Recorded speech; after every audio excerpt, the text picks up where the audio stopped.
DB and Associates, home to some of the top multimedia talent in America. And now, here's your host of the DB&A magazine show, Kelly Watson. Hello, I'm Kelly Watson, and welcome to the Garden State edition of the DB&A magazine show. That's right, we are in the state of New Jersey, and more precisely, at the 9/11 Memorial here in Jersey City. And as we look across New York Harbor at Lower Manhattan, it's hard to believe that it's been 20 years since terrorists took down the Trade Center buildings and thousands of American lives with them. And as Phil Andrews tells us, a quarter of those lost lives were from the Garden State. 750. That's how many New Jersey residents lost their lives the morning of 9/11 20 years ago this week when terrorists attacked the World Trade Center. Fortunately, there were many others who survived. Lou Giacardo of Audubon was 35 years old the morning of the attacks and was working on the 87th floor of the South Tower when American Airlines Flight 11 slammed into the North Tower. I looked up, I saw the fireball from the plane go across the windows. We didn't know what it was. We just, as we got up, I went halfway down and I said to myself, whatever it is coming through the windows. And I thought at that point we were going to die, but I didn't get emotional because then it went away. So I was like, oh, okay. And we went up to the windows, and you know how you press your head against something, look down. I remember seeing a fireball hit a building, bounce off, and I'm thinking a helicopter. And then I thought maybe a small Learjet got too close, clipped the building, a couple bricks fell. I remember saying that. And I remember seeing papers.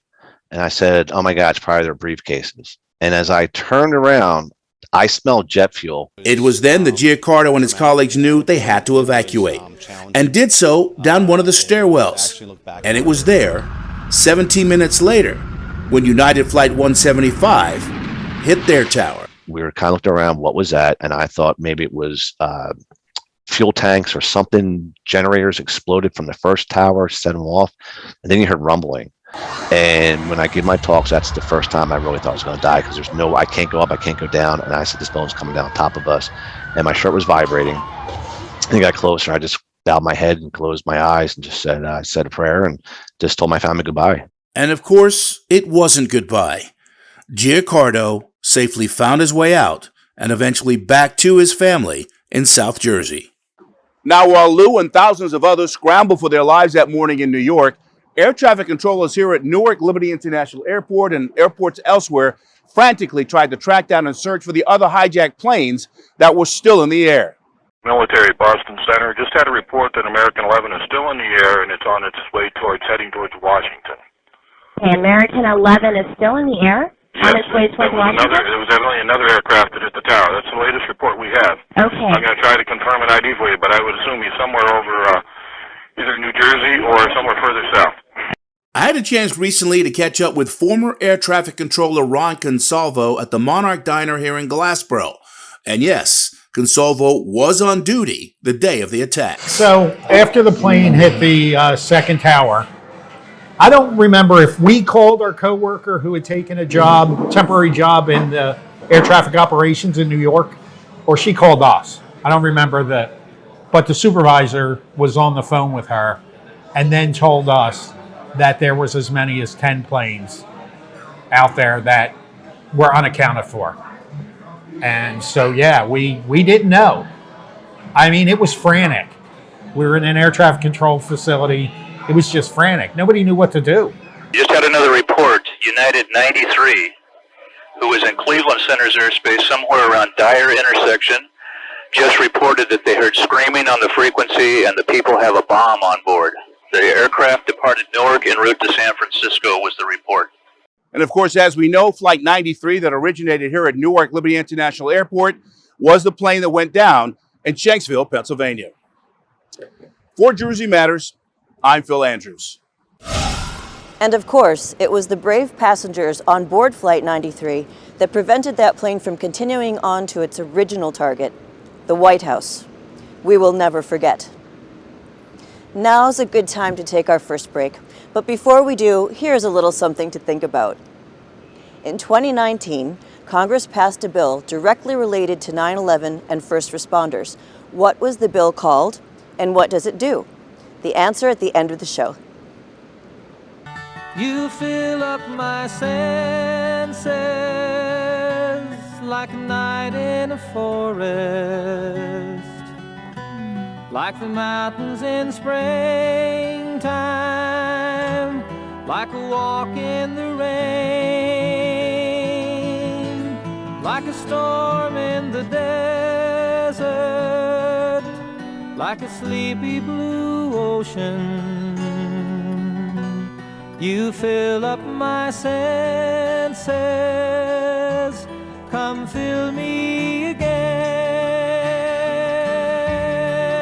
Come, let me love you, let me give my life to you. Let me drown in your laughter, let me die in your arms. Let me lay down beside you, let me always be with you. Come, let me love you, come love me again.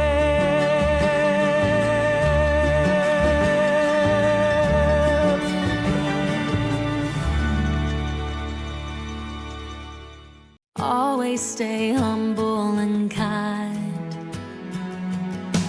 Don't expect a free ride from no one. Don't hold a grudge or a chip, and here's why. Bitterness keeps you from flying. Always stay humble and kind. Yeah.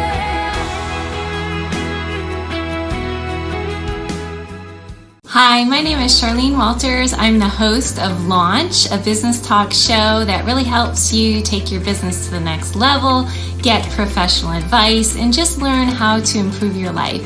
I hope you can join me as I interview a variety of guests on the DB&A network.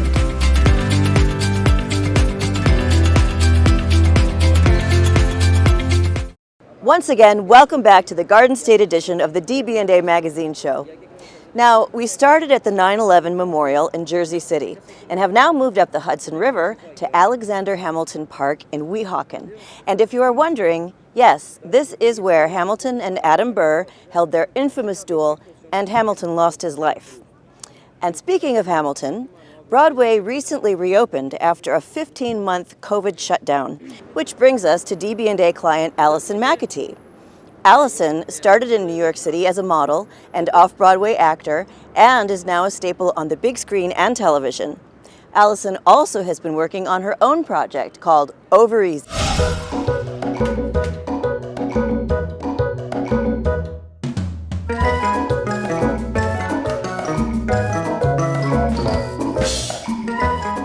How was your night?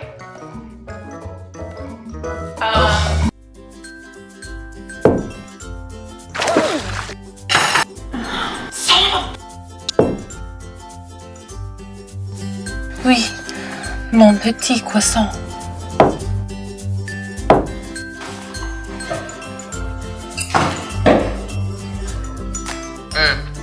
I don't do relationships. Basically, I'm just looking for some stability, and I'm tired of being shamed for asking for it. Don't be a bitch! Seriously, what is wrong with you? Please? Wait, don't you want my number?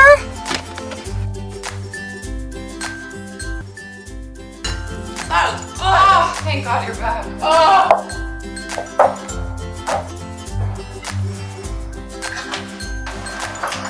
Honestly, there's really not that much to tell.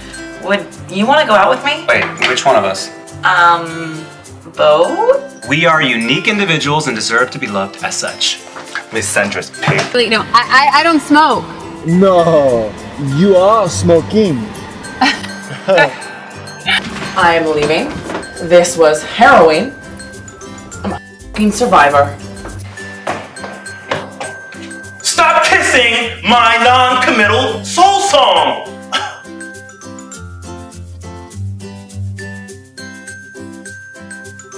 Oh my God, I just got scared. Now that show looks like a lot of fun, perhaps even Emmy-worthy. Oh, and by the way, have you ever wondered how Emmy got its name? Well, Best of California host Pat Pattison just might have the answer. So we're here at the Saban Media Center in North Hollywood. We are at the Television Academy Hall of Fame, and Tom Sanchez is here with me. Who is this lovely lady in between us? This is Emmy.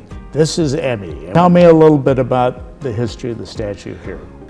Well, Emmy was designed by Louis McManus, who was, like many people that come to the United States, he was in exile. He was a Mexican exile. Okay. And he came with his family. He was 12 years old, and he found his way to the Hal Roach Studios. He was editor of Laurel and Hardy films and Little Rascals films. Wow. And then from there, he found his way into early television. Sid Cassett, who founded the Motion Picture Academy, the Television Academy, commissioned Louis McManus to design a statue on a par with the Oscars. And so originally it was going to be called the Emmy. But Which because is after the tube and the camera, the image orthogon. Image orthogon, yeah, right. yes, tube. But because McManus' so wife... IMMY. Right, it was originally IMMY. When the statue was presented, and because it was so recognizably a woman, supposedly McManus' wife modeled it, it was called Emmy. Yeah, and this is the muse of art coupled with the electron of science. Yes. So tell me a little bit about, we're going to walk around and look at all the beautiful statues here in the Hall of Fame, but tell me a little bit about why we're in North Hollywood. Well, North Hollywood is really the hub of the American television industry. Explain that. Sure. Over time, one by one, the movie studios, the proximity to there, along with television studios springing up here, all the industry really came to North Hollywood. Came over the hill into the valley. Yes. So we're close to the Disney studios, NBC, Warner Brothers is just down the street. Absolutely. So that was a big shift. And I know the Television Academy was a big part of revitalizing North Hollywood. They became kind of the anchor tenant, if you will, for what is now this whole NoHo Arts District. So let's talk about some of the Hall of Fame inductees. Sure. And I know you are a Lucille Ball expert, and it feels like she's sometimes the source of the Nile when it comes to everything television. I know she's not totally that, but just in terms of sitcoms and what made it grow. So Tom, here we are with Lucy and Desi. Wow. Lucille Ball was one of the first inductees in 1984. What's Desi saying to Lucy? Honey, stay here. Let me take care of everything. Just knock it off. Right. So these are the original Hollywood power couple. Absolutely. In terms of television. Very much so. And he is now finally getting the due that he deserves, because he was it all go to Lucille before? It did, and certainly, God knows, without her talent and without her mentorship, the I Love Lucy show would not have been the big success that it was. But a lot of that is also attributed to Desi. Well, and one of the big things was her insisting a Hispanic leading man, right? Which never would have happened. Never would have happened, and she insisted. She was the star of a popular radio show, My Favorite Husband. Right. And William Paley, the head of CBS, wanted her to transfer to television. Yeah. She said, "Yeah, I'll do it, but only if Desi Arnaz, my real husband, plays my husband on the show." They set the standard for the way programming is done in countries around the world. Okay, great. Well, let's go look at the next one. Sure. So Tom, Betty White. I mean, still going at 99? 99. 99. I want her vitamins. What are your vitamins, Betty? And a local girl. Local girl makes good. Yeah. Raised in LA, started in LA radio, did a few films, and then she, like Lucy, brought her own radio show to television. Wow. Life with Elizabeth. Yeah, and then all the many sitcoms she's been a part of. And she produced Life with Elizabeth, so she was really the first first actress to produce her own television show. Wow. So George Lucas and owning your property isn't as new and innovative. No, she was doing it. She was doing it. Wow. As he was in diapers. And so in terms of a strong woman in the television industry, we got Lucy, we got Betty. Let's go look at Ethel Wynant. Sure, let's go. So Tom, Ethel Wynant. Ethel Wynant, pioneer in every sense of the word. She was one of the first female casting directors. in television. She worked first with Rod Serling and worked with him from The Twilight Zone to all the other projects he did on TV. And she later ventured into producing. She was one of the first women producers of dramatic television. And I have a personal story, as I worked with Ethel at Metro Media Producers Corporation. Wow. So as a young TV executive, she was so nice in telling stories about Rod Serling and I mean, she knew we were all, you know, hero worshipers of hers. And, and she was just a very nice lady. Yeah. Great to know that. Yeah. So let's go look at some more. Sure. So Tom, Mary Tyler Moore. Mary Tyler Moore, one of the great examples of great talent that's been mentored. Lucy and Danny Thomas can take credit for that. Okay. Because Danny Thomas was searching for an actress to play the wife of Rob Petrie, the writer, and he liked her. And so he cast her, but then who did he go to get like a second opinion from? Lucille Ball. Wow. And she was a power couple because she was married to Grant Tinker, right? Yes, she was. Yeah, They later became a major power couple, sure. Yeah. So Merv Griffin, here's somebody I can talk about a little bit. I worked on the Merv Griffin show. I was the head of marketing for the syndication of the Merv Griffin show when it was over at TAV. And, you know, I mean, it's just really occurring to me as we're talking about all these inductees, what Renaissance artists they were. Big band singer, you know, that was how he started. I've got a lovely bunch of coconuts. Wasn't that the one? Yes. Yeah, with the Freddie Martin band. Yeah. Yes. But he was a game nerd. So he loved puzzles, he loved games, he was a host of a game show, and of course famously created Jeopardy. Right. And Wheel of Fortune. Right. So this is a man that had incredible business acumen. Another business he owned, a lot of people don't know about this, was he owned every camera at the end of race courses in America. Really? I had no idea. Did the photo finish. Okay. I mean, the man was amazing. What can you tell us about Merv? Well, Merv Griffin was one of the legendary talk show hosts. He really elevated the talk show into great discourse of politics and culture and the arts. And so many of his shows were devoted to either one person in that area or to a theme. Yeah. And yeah, he really did a lot. And famously gave a lot of talent, like Richard Pryor, a showcase when other people were afraid to. He was very much like Johnny Carson in that regard, Yeah. a mentor to new talent, yes. Yeah. Well, great. Well, Tom, this has been such a great tour. Thank you. Yeah, so we love this. It's the Television Academy Hall of Fame Plaza here at the NoHo campus. Check it out. And now you can consider yourself in the know. We'll be back in a moment. Good morning, Workout with Lisa. Are you ready to transform your life? Now is the time to build your immune system, to get fit, to love yourself more, to learn how to exercise properly for your body type. Are you ready to learn proper nutrition, how to eat, when to eat, how much to eat? Are you in a rut? Are you ready to get out of that rut with Lisa in the morning? I am here to guide you, to educate you on everything you need to know to become the healthier and happier you. Good morning, workout. Let's go.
Welcome back to the DB&A Magazine Show. I'm Kelly Watson.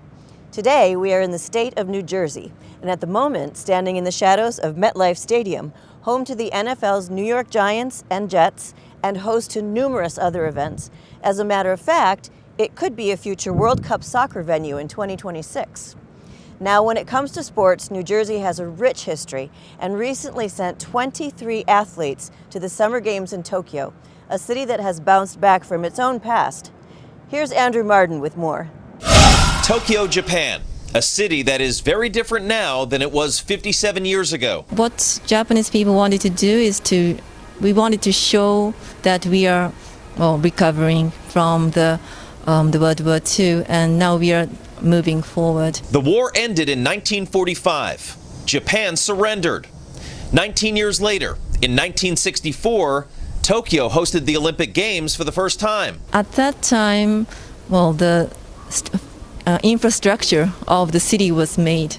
For example, the Shinkansen, the bullet train, started in 1964. And Japan sent 355 athletes to the Olympics. The bullet train was actually unveiled just 9 days before the opening ceremony.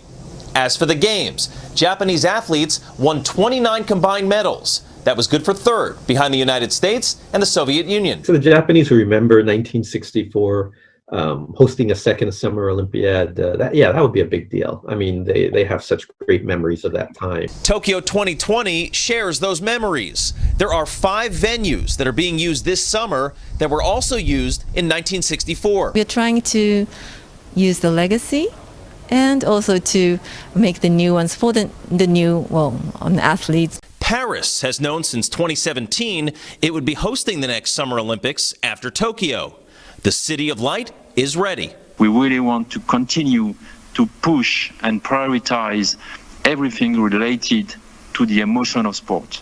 And that's what will mark the success of the Games. And Paris 2024 has a bold vision, one that begins with opening up the Olympics to more people by holding events outside of traditional venues. And putting competitions at the heart of the city, in front of the most famous Parisian landmarks. The Eiffel Tower for beach volleyball, wrestling, and judo. I can't wait to bring the flag back to Paris. I can't wait for the people of Paris to see it. I can't wait for the French people to make it their own. Exactly 100 years after the last time Paris hosted the Olympics. Breakdancing was not an Olympic sport in 1924, but it will be in 2024. In Tokyo, I'm Andrew Martin.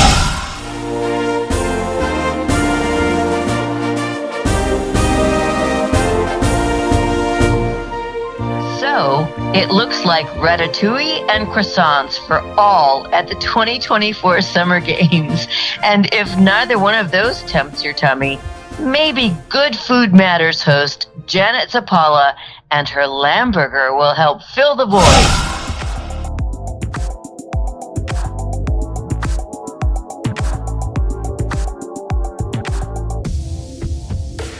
I have to tell you, lamb burgers really are one of my favorites. If you like the taste of lamb, this lamb burger is something you're absolutely going to eat up. Would you like it? All right, let me show you how to make it, and then you will be able to enjoy it. It's super easy. You take about a pound of ground lamb. Now, what I've already done is added about a half a cup of crumpled feta cheese, of course, some freshly chopped mint, and freshly chopped Italian flat leaf parsley. We've got some salt and pepper, and that's all you need. That's how easy it is, and then you just form them like this. You take about a handful of meat, and with a pound you can make 4 good-sized burgers, and then you throw them on you can make them on the grill. They come out great there, but you can also make them in an iron skillet or a regular frying pan, as I've done here, and they come out looking just like this. So let me show you what else will go great with this. You already know. Top with the tzatziki sauce, homemade, and then that delicious tomato and cucumber salad to go along with the burger. And I'm telling you, you will be in heaven. When you're cooking, you need energy, especially if you're cooking a big meal for a lot of people, or even if you're cooking every night. You need to focus, you need that stamina. And again, the water, you need to be hydrated. Water protects our organs and our tissues. It lubricates the joints. It flushes out bad waste products. It just keeps us super healthy, helps us live. So again, make sure you're drinking really good, healthy water for yourself. Now, as far as the food goes, these lamb burgers, as you saw, super easy and quick to make. They're topped with my homemade tzatziki sauce. And then if you'd like, you can always put a nice piece of lettuce on top. Get your leafy greens and your hydration. And then of course you have to have this cucumber, tomato, and I also added some red onion. Some people don't care for the onion, you don't have to have it, but I added it in because I happen to love the red onion. So there you go, a delicious, nutritious meal that I think everybody's going to love, unless you don't eat meat. Then how about a salmon burger, anybody? I'll make those next time. In the meantime, thank you so much for joining me. I won't be able to say too much more because I'm going to dig in, but I'll have the recipes on my website, janetzapala.com. This is Good Food Matters. Thank you for joining me. I'll see you next time.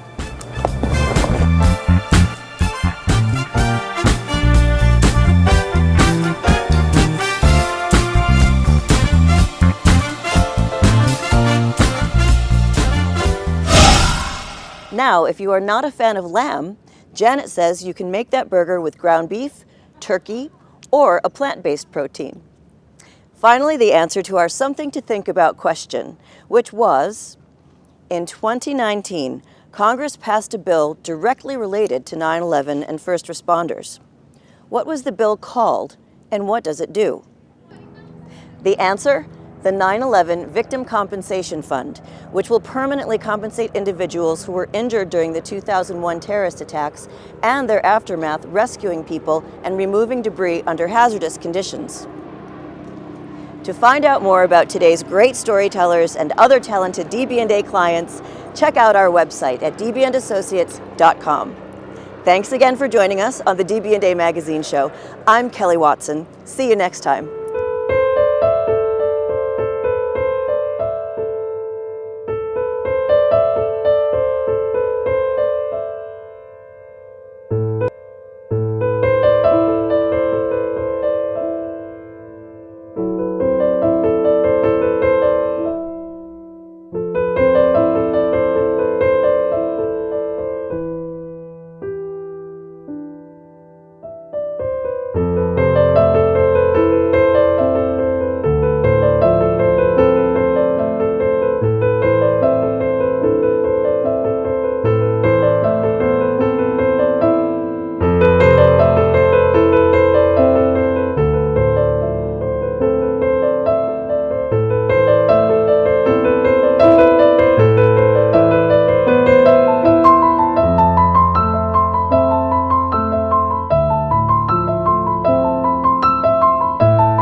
Hi, I'm Roman Gabriel.